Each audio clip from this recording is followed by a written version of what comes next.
And the passage of Scripture largely is about the weather, and part of it is a snowstorm. So, and this all is Elihu completing his talk, and many believe that as he was talking, there was a storm in the distance coming, because chapter 38 is God, and he comes in the storm. So how could we have arranged it? So anyhow, let's go back to chapter 36 and look at a couple things that Elihu has to say here. Verse 22. Behold, God is exalted in his power. Who is a teacher like him? Who has appointed him his way, and who has said, you have done wrong? Of course, Elihu is saying this because he is reprimanding Job, that even though he himself wants to justify Job, he believes that Job has gone too far in his desires, his pursuits, saying things that kind of give the inclination that God is at fault, that God's not listening to him, and so on. And so what Elihu is doing is reminding Job of who God is, how exalted he is, who would in fact ever be a teacher like him, and that anyone who would ever imply that he has done wrong doesn't really understand how exalted God truly is. Verse 24, remember that you should exalt his work, of which men have sung.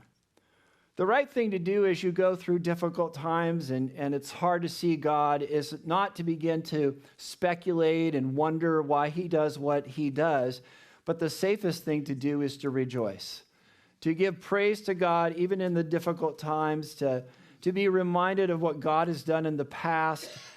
How many times has a song come on when you've been going through a difficult time, a spiritual song that reminds you of God's faithfulness? And that song can just take you out of that grumbling, the complaining, the perspective that is negative, and you can begin to be able to see from a new light because you have just chosen to give praise to God. Sometimes I'll hear a song when I'm going through difficult times, and at first, I'll kind of resist it, No, I'm not singing along, But after a while, my heart starts melting, and I want to give praise to God. He's always worthy of praise. Verse 25, all men have seen it, behold from afar. What's that? How exalted God's work is. All men have seen it. Whether they'll admit it or not, all men have been a witness to the fact that God is glorious. Very important for the passages that we're going through is this particular verse. So I want you to turn to it, Romans chapter 1. Romans chapter 1. Just one verse, but very, very important. Romans chapter 1, verse 20.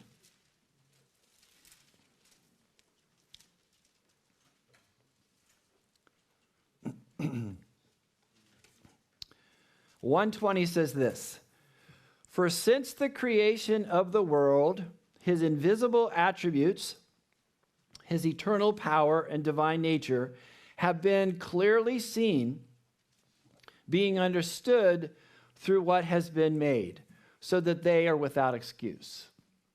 Mankind is without excuse because God has given a strong witness in everything that he has created, and they demonstrate who he is. So to say that God doesn't exist, to say that you see no reason to actually have a worship in your life of a God, that absolutely is something that God has eliminated your excuses because he's made himself known in his creation.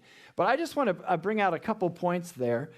In verse 20, it says, for since the creation of the world, his invisible attributes, then just jump down and say, have been clearly seen. How do you see invisible attributes? Well, obviously, you can't see God in terms of the Father because he's a spirit. He's over all things. He's glorious. He's holy in his temple. He's awesome. But you can't just with mortal eyes be able to actually see him. And yet it says here very clearly, they have been clearly seen, and it's describing, in fact, the invisible attributes of God.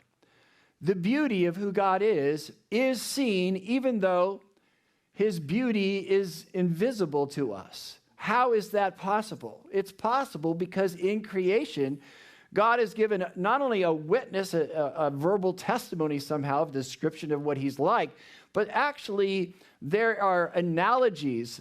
There are things that display who God is that we can't actually necessarily even fully grasp, but they're there. And if we ponder the things in creation, we'll begin to understand some of these invisible attributes. I like the song that we sing that, the beauty of the morning is in your eyes, describing God, with the dawn and just all the beauties and life that comes every day, again, afresh in the sense of all the animals waking up, of the cycle of happening and that took place. And we all enjoy the fact that God reminds us over and over again of how he created everything. And we come out of our sleep and we experience some of the wonders of that creation just at looking at the dawn. And so those kinds of things are part of all that he's made, and they're invisible attributes that get revealed. Now, I want to make it clear, though, the things in creation aren't directly those invisible attributes. They're just the way that we can, as we ponder them and have revelation from them, begin to understand something that is invisible and eternal. But then also, not only the invisible attributes, but his eternal power. His forever and ever character that allows him to be over all things, to rule. The Almighty God is also displayed in what God has created here for all of us. There are expressions of God's power all around us. I mean, just simply try to stare at the sun for a while. It'll burn your eyes out. And that's not an accident. God made it that way. We're going to read another one about the sun later on, a psalm that talks about the sun and its cycle and what it actually, it in fact directs us to in relation to Jesus. But anyway, the eternal power and also his divine nature. So not only his attributes, in a sense, those things that are beautiful about him in the things that he does, but also his character, his nature, why he does what he does. That also is revealed in the things that he's made, and they are clearly seen. And so God has given us these things so I guess you could say it this way, that it will be relatable, what he's like to us. I've told you about a brother who got saved looking at the sunrise. God just spoke to his heart, and he came to know the Lord. And as people behold these things, God can do amazing works. And so, all right, we listen to the scientific world, and a lot of creation, honestly, even down to us, is largely inanimate from this standpoint, that at the very best, what is out there is a highly evolved animal that, in a sense, developed from a blast. And so you get this, you definitely, from the scientific perspective, you don't have any thought that there is a spirit within man or a soul. You kind of just see it all developing really randomly. And at the best, maybe there was an alien who shot the ooze and brought it into existence. And is that the best you got? Really? That's so dumb. It's so dumb. I mean, really, honestly, it says it in that Romans passage that, they exchanged the truth of God for the lie, and as a result of that, they became dark within, and professing to be wise, they became fools. And it's everywhere. But the truth about God is, God has brought a witness to him in all the things that he's made, and he is a person. And we are, as ones made in the image of God, we are persons as well. And we have a relationship. And the heart of everything that is the relationship that, in fact, we are to have with God. And so what that means is you look at these things that they describe scientifically. Science wouldn't have a foot to stand on if God wasn't amazing in his craftsmanship, okay? But when you look at these things, they're supposed to remind you not of just inanimate truths, but they're supposed to remind you of the fact that there's someone who loves you and that has provided these things. It's like, have you ever have a quiet time? And maybe you're outside or you're looking out a window or whatever, and it happens to be in the morning, and all of a sudden, you hit a part in the Word where the Lord is really speaking to you, or you're singing a song, and it talks about the light of his presence coming into your light, into your life. And just about that time, the clouds part, and there's a beam of light that seems to come right down to you. And that was no accident. That was no accident. You can actually believe that, because it's not that things that are inanimate somehow created something that is a person. The person gave these things that are indication of what he's like in his character, in his nature, in his love, that you can grasp somewhat of what God feels about you. The sky does not have to be blue. It could be gray. You look around and there's so many awesome displays of God. Just wonderful just getting up early in the morning and seeing the sunrise. But then the sunset too. And I got to tell you, I come from the West Coast. East Coast has better sunrises than the West Coast does. Hands down. It's just awesome. Now, don't ask me why. But it's true. And I've told you this story before. I won't go into the detail of it, but I was lying on my back in the pool. This is when I used to live in Hanover, and I was looking up. And I was like, you know what? That sky is beautiful. And you know what? That sky never stops. And it dawned on me, there's no lid. It goes on and on and on. And truly, the fact that there is no end to space is part of what God would want to say to us.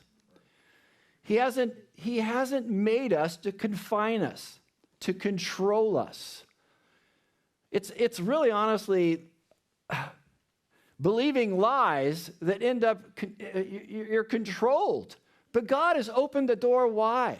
Constantly through the Word, it talks about God bringing us to a broader place and giving you more freedom. That's the best thing. Well, it can't be the best thing, but it's one of the best things about God is that you're not constrained to follow him.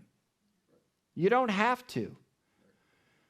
You can make a decision, and God wants you to make a decision because that's the only way that it's actually something that will reflect in your heart that you love him. And so these things all testify to God. It sounds, just think if there was a lid. Just think if you could only go up in a rocket, whatever, 1,000 miles. And then you hit something, bam. And then you had to come back down because you can't, it's like it can't be ever moved. What would that do to your psyche? You'd feel like you're in a big box. Don't underestimate the things that are out there that will key you into what God is like and what he wants from you and what his desire is for your life in terms of the beauties of his wonders that he wants to have actually lavish grace upon you. That's how he is. So, all men have seen it. I'm in verse 25. All men have seen it. Man beholds from afar. Behold, God is exalted, and we don't know him. Actually, the him is implied. It's just that we don't know. When it comes to when it comes to him, you cannot compare what we know compared to what he knows. The number of his years is unsearchable. It's unfathomable. He's forever. For he draws up the drops of water. They distill rain from the mist. So here Elihu is he's what he's referring to is evaporation. That God draws up. And you know what? It's personal. God's doing it. All of this is sustained by God. You want to make it like it's just all some sort of a cause and effect thing, that the scientific method tells you about. But the one who's actually made this with a reason to reveal himself is God. He draws up drops of water. They distill rain from the mist. The mist is like condensation. And then distilling the rain is like precipitation. It's the cycle there that God has actually ordained. And he's bringing attention to it. Verse 28, which the clouds pour down, they drip upon man abundantly. When it rains, when it snows, God is orchestrating it. You mean he personally somehow sustains all of those things? Absolutely. You remember when Jesus said that, that God causes the rain to rain on the just and the unjust alike. It's a constant indication of his perfection, and it's a constant demonstration that God cares for his people. And he takes care of them, the provisions from heaven, to give bread to the eater and seed to the sower, right? Isaiah 55. And so that's what God does. He continues, verse 28 again, which the clouds pour down, they drip down on man abundantly. Can anyone understand the spreading of the clouds, the thundering of his pavilion? Can anyone understand weather? Well, last night was a perfect example. We were trying to make a decision if we were going to cancel church or not. And really, it just depended on which app that you went to. It's going to start now. No, it's going to start now. It's going to be this many inches. It's going to be that many inches, right? One of the other pastors, Calvary Chapel pastors, was saying that old joke about, it's the best job to get into because you can be 50% right and you still have a job, And so, even when they actually track storms, all they're doing is looking from a satellite. And then they I'm probably a little ignorant, okay? But it seems like all they're doing is they tracked them, a bunch of them and said, okay, here's the average of what this storm would typically do. But they haven't figured it all out. So can anyone understand the spreading of the clouds, the thundering of his pavilion? See, from God's standpoint, it's like a canopy over all of us. It's like there's this beautiful sky that actually sustains things because God brings water from the sky down to the earth and takes care of our needs. And yet he demonstrates his glorious, beautiful person in it in a whole variety of different ways. They're a pavilion that demonstrates that God's care is over our lives. We have, in a sense, shade. We have what is necessary in terms of of what is to be brought down from heaven to us to care for our needs. The sun shines, bringing heat to the earth. And so it's all part of his care for our lives. So I want to, let me read one more verse, then I want to go to a psalm. Behold, he spreads his lightning about him, and he covers the depths of the sea. For by these he judges people, he gives food in abundance. So he created lightning. He made lightning for a specific purpose. I should say purposes. It displays how powerful he is. It displays that sometimes that God will bring even judgment upon people, yet at the same time, it's part of, in fact, all of what he's done to bring in what's necessary at the appropriate time to then, in a sense, fill those rivers, fill those lakes, to provide what it is necessary for all life to be sustained. It's all part of what God has ordained. So now, let's go to Psalm 104.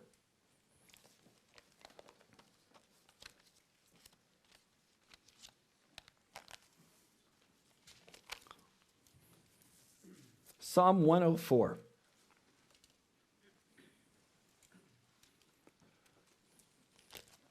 This is a great one. Verse 1. Bless the Lord, O my soul. O Lord my God, you are very great. You are clothed with splendor and majesty, covering yourself with light as with a cloak, stretching out heaven like a tent curtain. So you just picture God, wrapping himself with light. Light itself. God created light. He said, let there be light, and there was. And that's a display of who he is because God is light. What physically we call light is a symbol or a demonstration, some sort of an indication of the light that God himself is. So in this poetic way, it's that God covers himself with light as with a cloak, and he stretches out the heaven like a tent curtain. It's just like a big curtain that he's displayed his glory in. And he's brought a protection to us from it, the sky. Isn't the sky an amazing thing? The sky is just awesome as you see his glory in it. Verse 3, he lays the beams of his upper chambers in the waters. He makes the clouds his chariot. He walks upon the wings of the wind, and he makes the winds his messengers, flaming fire his ministers. Well, what's that display? I think what it displays is there is a spiritual world that we don't even see or recognize, that there's an angelic realm, that God is right there in their midst. So you look at the book of Revelation, you get a little taste of it, that they're crying, holy, holy, holy. They're speaking of the worthiness of God. And those angels are used to actually carry out God's purposes. That God actually makes them his messengers that participate in people getting saved. And God is not somehow distant from all that. He's right there in the midst, cloaking himself with light and giving commands to those who are under him, those angelic ones that will actually participate in working to orchestrate situations that someone can be saved. Or in other cases, to bring fire and bring judgment. And when God's intention is to judge in a situation. But it's all part of who God is. Verse 5.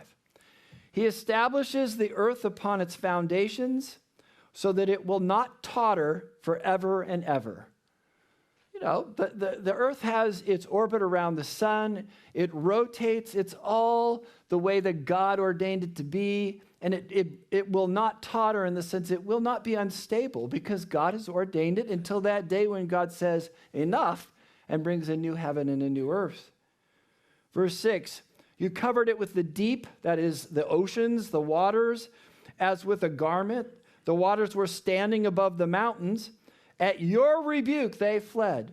At the sound of your thunder, they hurried away. The mountains rose, the valleys sank down to the place that you established for them.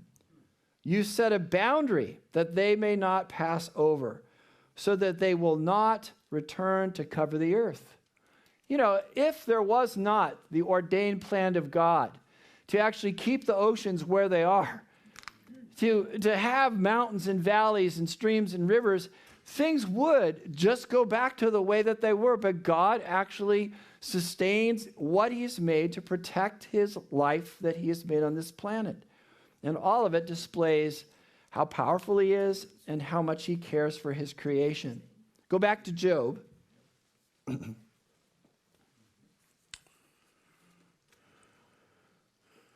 verse 32. God covers his hands with the lightning and commands it to strike the mark. Its noise declares his presence. The cattle also concerning what is coming up. Okay, several things there. He covers his hands with the lightning and commands it to strike the mark. In other words, God will in fact bring judgment. Now remember, lightning is not just that is just the symbol or what we're to be able to relate with God, what God is like through. And sometimes God does use lightning. But the point is that that's just a display of how powerful God is, and that God in an instant, in a nanosecond, boom, will bring judgment where he has in fact said that needs to actually go, or that in that individual's life, it will not happen any longer. He lifts up one, he takes down another. God has ordained that he is the one who judges. And so lightning is a reflection of that. And it's going to hit its mark. It's something that's not random because God is personal. He directs it, and it strikes the mark that he's intended. So look with me at Psalm 18.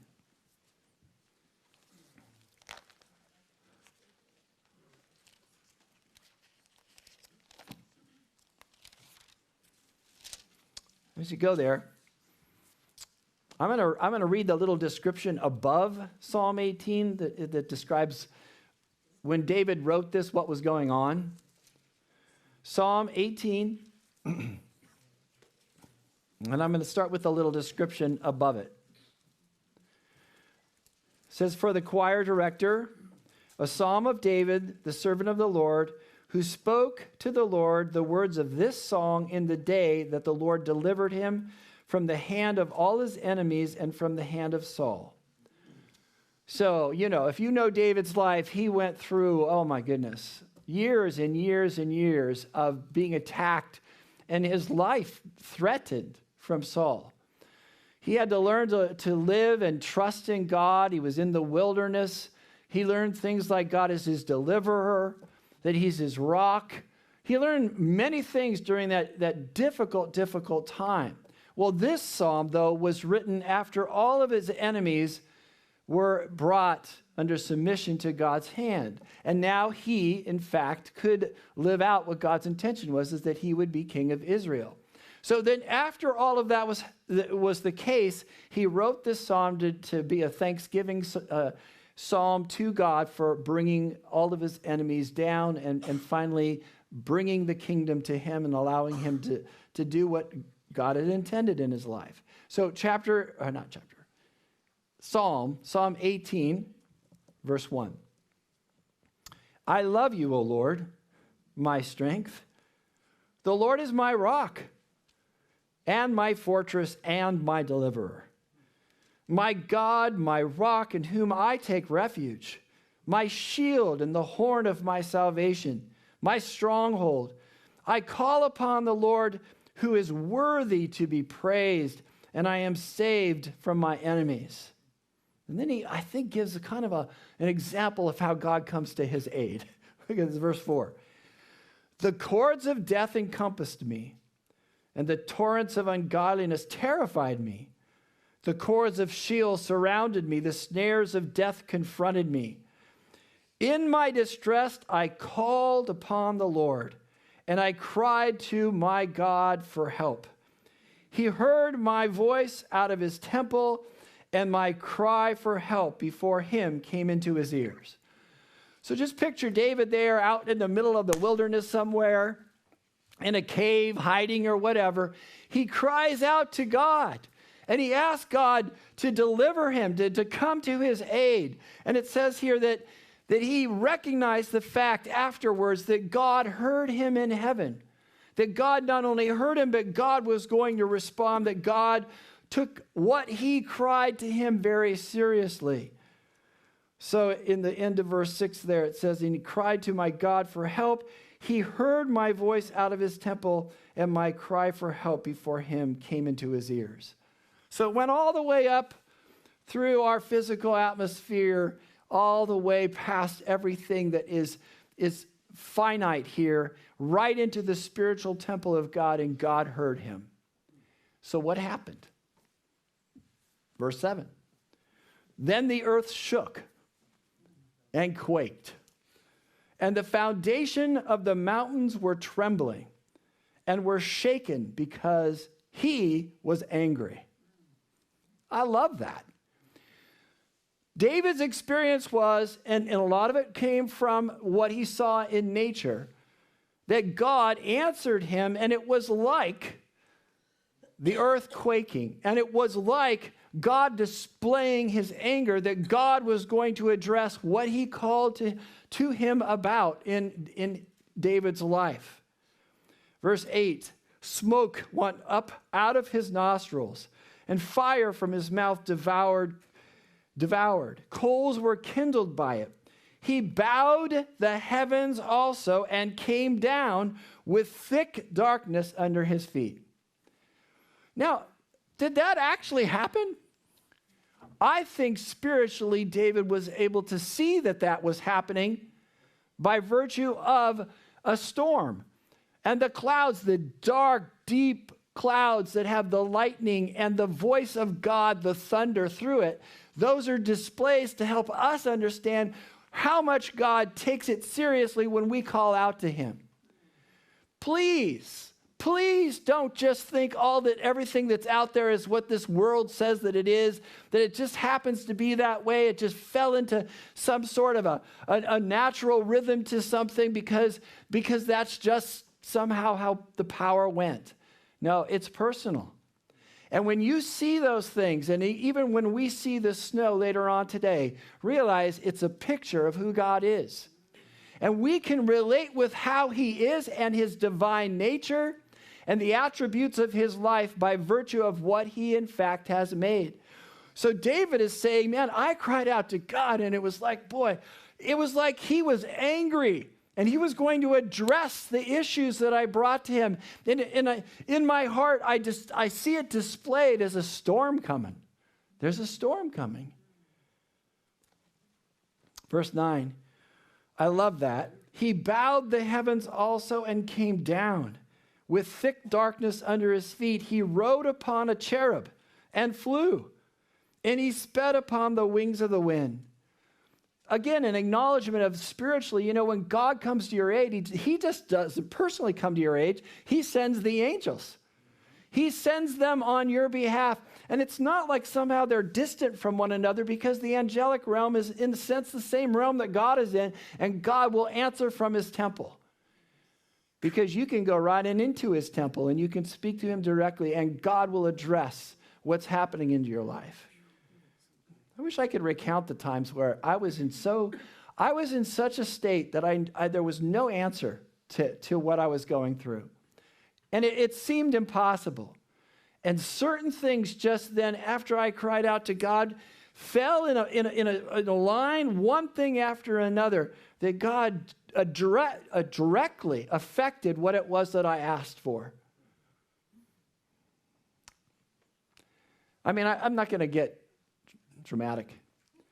But, I mean, at one point, there's a couple times in my life where I've prayed genuinely about something, and there was a resistance to what God was doing. And honestly, I experienced God's hand because the key person who was stopping what God wanted that person died. Right in that very period of time that I was asking God for deliverance, that individual was no longer there. And I've seen God come to people's aids where something miraculous happens. Works of power are right in the hands of God. It doesn't have to stay where it is. It doesn't have to be that obstacle, because when you cry out to God, he's going to answer you from the heavens. And last I knew, lightning's pretty strong. It will hit its mark, and it'll do what God wants it to do. And God will be faithful. And then there's the angelic realm. How many times you and I have been saved by that unseen thing? That God steps in and he sent his messenger, and man, I was a goner, but I'm still living. I was a goner, but I'm walking with the Lord because God intervened. Verse 11. He made darkness his hiding place, his canopy around him, darkness of waters, thick clouds of the skies. So we're thinking of a thundercloud, okay? You know, a thunderhead. Have you ever seen, like if you up in the, you don't like to see them when you're flying, because they just go right on up past where you are. And so most sane pilots will avoid thunder clouds because they are powerful. There's lightning going on inside those things. You know, even when they send up rockets, they wait for a storm to go by because they can't deal with the power that's in there. So continue, verse 12. From the brightness before him passed his thick clouds and hailstones and coals of fire. The Lord also thundered in the heavens, and the Most High uttered his voice. Do you think that thunder is just some sort of thing, you know, that just kind of got thrown in there as an addendum of what God was doing? No, all through scriptures, thunder is supposed to remind us of God's voice. When it thunders, especially when the thunder and the lightning happen at the same time, it gets my attention. It's very powerful to display the authority of the voice and the power of the voice of God. Into verse 13, hailstones and coals of fire. He sent out his arrows and scattered them, and lightning flashes in abundance and routed them. Then the channels of water appeared, and the foundations of the world were laid bare. At your rebuke, O Lord, at the blast of the breath of your nostrils. What started all this? David just simply crying out because his enemies were attacking him. It changed the whole dynamic of the experience of what he was going through. And he saw the deliverances of God. He saw that God was directly involved. And in his mind, he was thinking of how all of that was so clearly displayed and how God has made it clear of his divine nature and eternal power in the things that he's made, and particularly in the deep, deep, dark clouds that hold so much power in them. The water that comes down, but as well the power of lightning. And the voice that follows that is a display of the wonder of who God is. Verse 16, he sent from on high, he took me, he drew me out of many waters. He delivered me from my strong enemy and from those who hated me, for they were too mighty for me. They confronted me in the day of my calamity, but the Lord was my stay. He brought me forth also into a broad place. He rescued me because he delighted in me. You know, imagine the worst storm you've ever been through.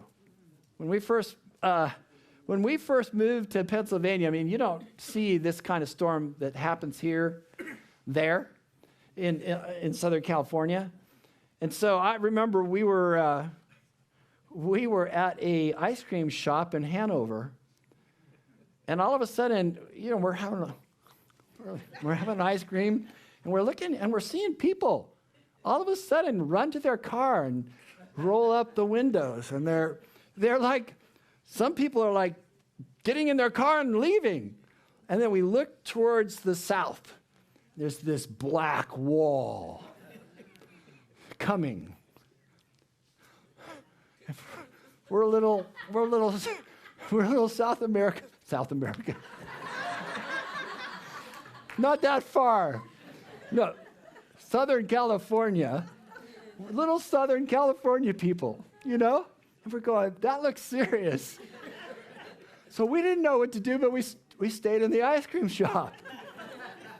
And it gets dark. It is so dark, it's like night. I'm not exaggerating. And then the winds start blowing. And then both doors blow open. And the wind is going right through that. We're like, our eyes are like wide. Like, what is this? And then the lightning starts coming. And boom, boom. And it's like right where we're at and all around us. And we go over to the counter and we say to the people, does this happen very often? And they said, no. And we're wanting them to tell us it's okay, but they didn't say that. So literally after about 15 minutes, the whole thing went through, you know? But I'll tell you, it got my attention. I mean, oh my goodness, the power that's there in a second. And but to imagine all of that happening because you cried out to God because you got somebody coming against you. That's what David is saying. Man, what a response. I got enemies, God.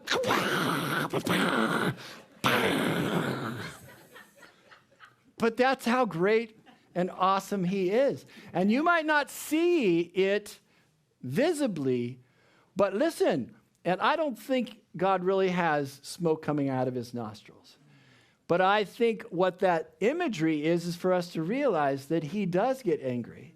And he does care about what's happening to people. And he will step in a powerful, mighty way that no one can come against. That's our God. Go back to Job. Except, keep going and go to Joshua.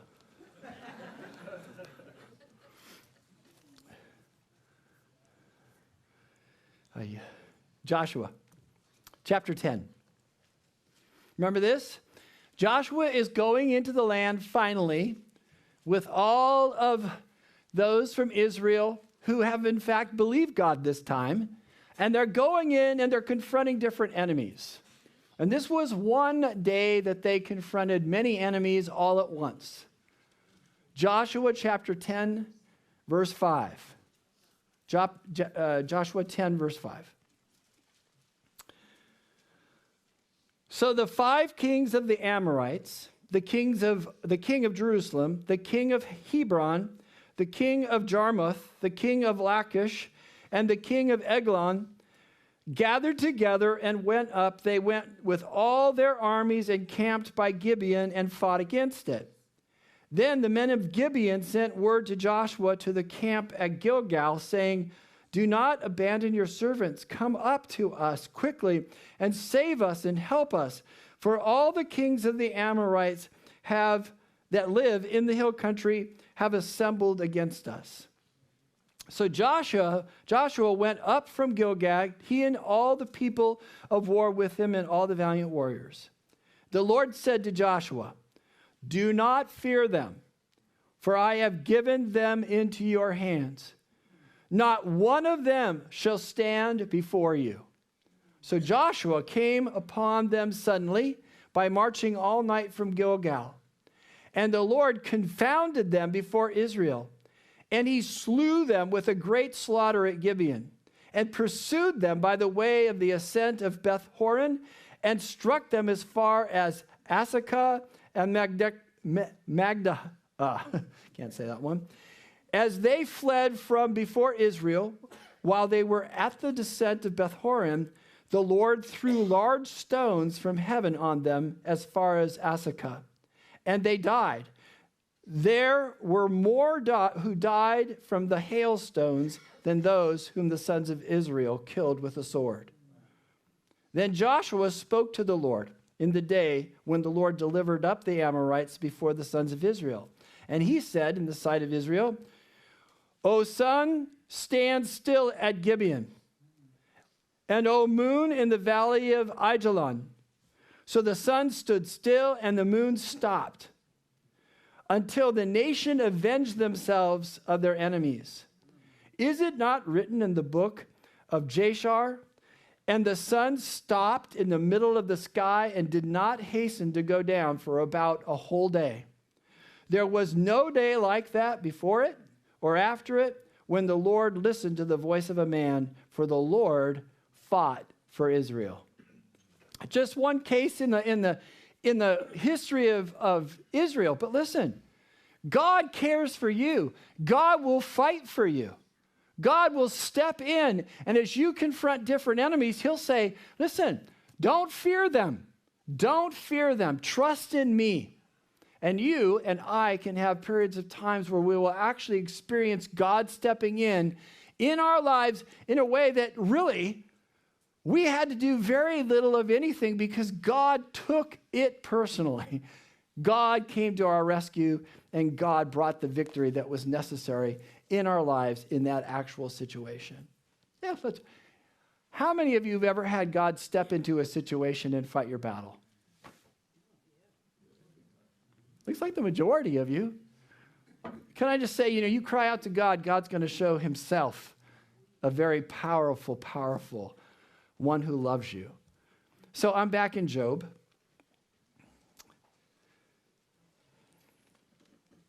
So I'm going to read 32 and on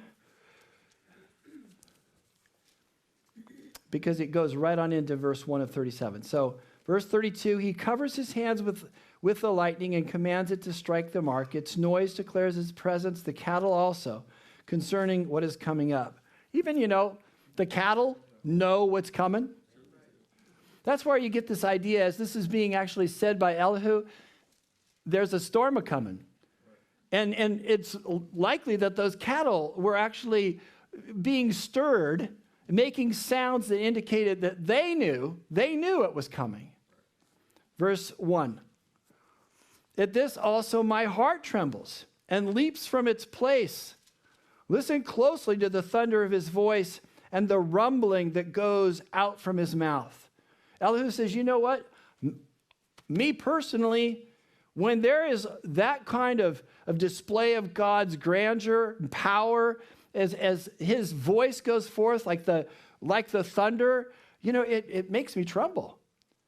It actually, in a sense, it gets to the foundation of who I am because it brings to my mind of how amazing God truly is. And he specifies the rumbling. There's the initial thunder, but then there's on and on and on.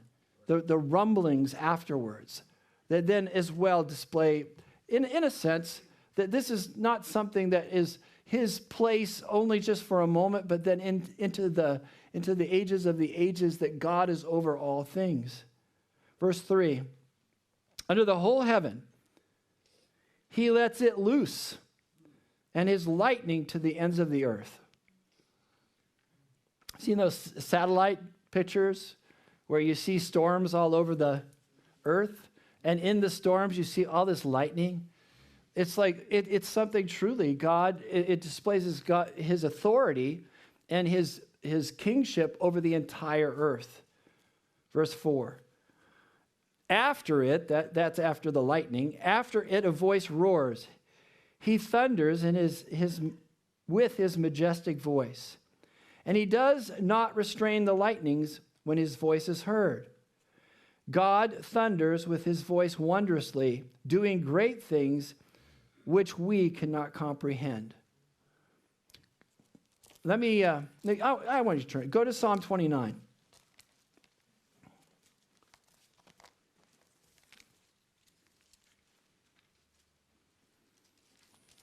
Psalm 29.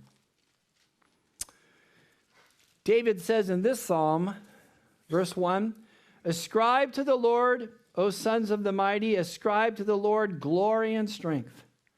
Ascribe to the Lord the glory due his name. Worship the Lord in holy array. The voice of the Lord is upon the waters. The God of glory thunders. The Lord is over many waters.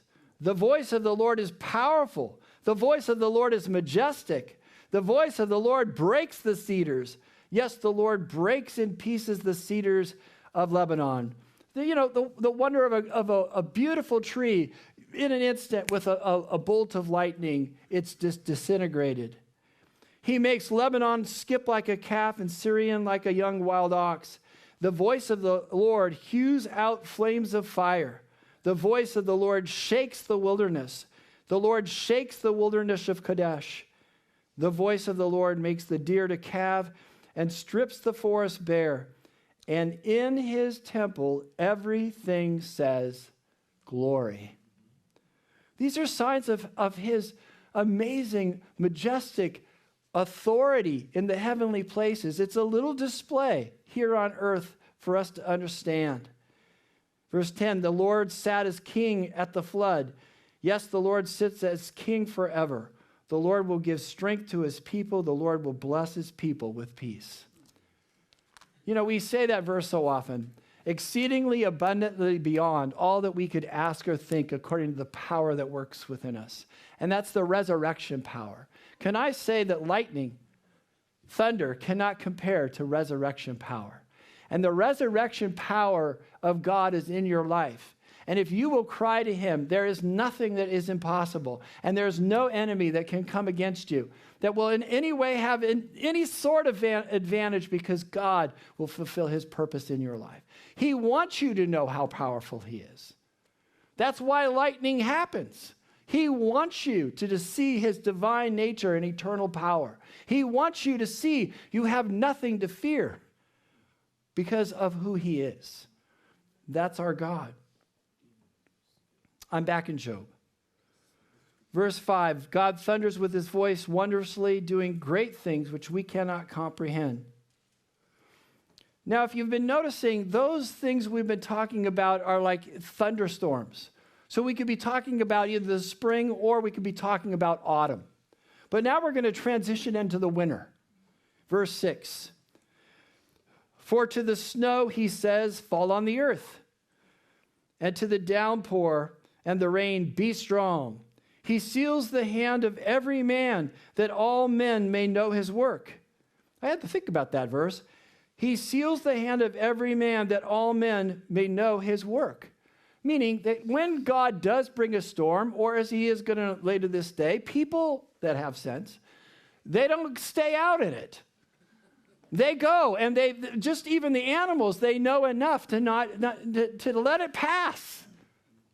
So God seals the hands of every man. Why? So that we would rest and understand who he is, that all men may know his work. Verse 8, then the beast goes into its lair and remains in its den. That's what we need to do later on today. We need to go in our dens, right?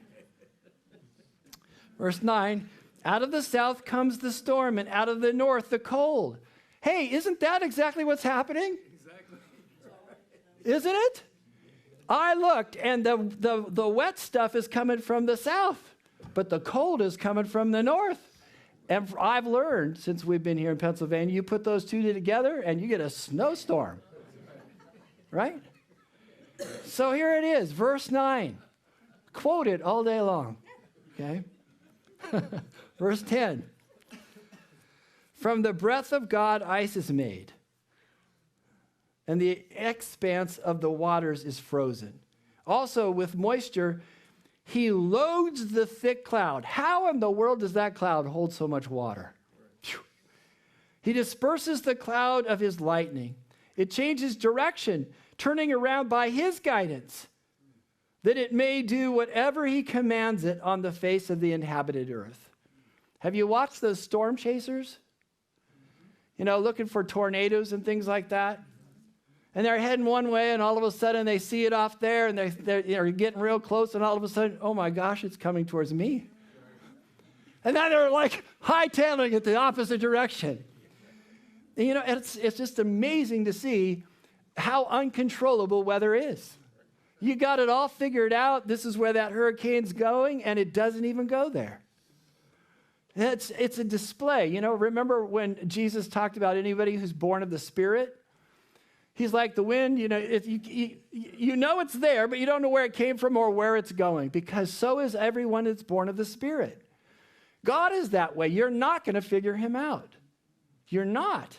And that's one of his prerogatives as the Almighty God, that he has eternal perspectives, and our ways are not his ways, and our thoughts are not his thoughts. Verse 13, whether for correction or for his world or for loving kindness, here's the moral, he causes it to happen. If there's, to Job, if there's a catastrophe, he had lightning fall. That was part of what happened to him. God is behind it, and God has a purpose. And everything God does. Sometimes it is for judgment, but it's also for his loving kindness. He's in control. Verse 14, listen to this, Job. Stand and consider the wonders of God. Do you know how God established them and makes the lightnings of his cloud to shine? Do you know? It's kind of a similar theme that God's going to pick up in just a few minutes. Verse 16, do you know about the layers of the thick clouds? The wonders of one perfect in knowledge? Do you know about this? Was there any ground for you to have all of this kind of speculation about what God's like? Verse 17, you whose garment are hot. Now we're going to transition to the summer. A description of the summer. Whose garments are hot when the land is still because of the south wind. Can you with him spread out the skies, strong as a molten mirror? Living in Southern California, we would go to the desert. And I'll tell you, when it's 110 in the daytime and 115 at night, during the daytime, that sun is just baking the earth. Remember, I got a flat tire once. And I went out and I had a jack. One of those, like, not the pneumatic ones, the old-fashioned ones. Okay? So I got off side of the road on the asphalt, and I want to lift up my car to change the tire. So I go, but the car's still staying where it is. And I'm like, what's going on? And I look down, and the bottom of the jack is just going down into the ground because the asphalt had melted from the heat. That's called molten sun. That sun is so powerful. And God made the summer the way that it is. The seasons are there to show us different aspects of the power of God and to remind us that, we're pretty small and we're pretty frail and that God is over all things. We need him. I'm going to read this real fast because we have 2 songs to sing. I'm almost done. Don't turn there, but have you? Gosh. Here. The heavens are telling of the glory of God, and their expanse is declaring the work of his hands. Day to day pours forth speech, and night to night reveals knowledge. There is no speech, nor their words, their voice is not heard. Their sound has gone out through all the earth, and their utterance to the end of the world. In them he has placed a tent for the sun, which is a bridegroom coming out of his chamber. It rejoices as a strong man to run his course. Its rising is from the one end of the heavens, and its circuit to the other end of them, and there is nothing hidden from its heat. You see, the bridegroom coming out of the chamber, who could that be? I think the sun is absolutely a symbol of Jesus himself, that there is a bridegroom that is going to come for his bride. And every day, relative to us, it cycles through. And from the heat of that sun, we could never, ever take that for granted, and we realize not only the care of God, but the promise of God that one day that bridegroom is going to come for his bride.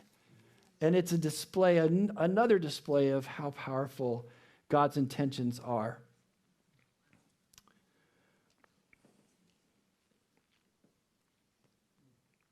Verse 18. Can you with him spread out the skies, strong as a molten mirror? Teach us what we shall say to him. We cannot arrange our case because of darkness. We can't even see clearly. Shall it be told him that I would speak?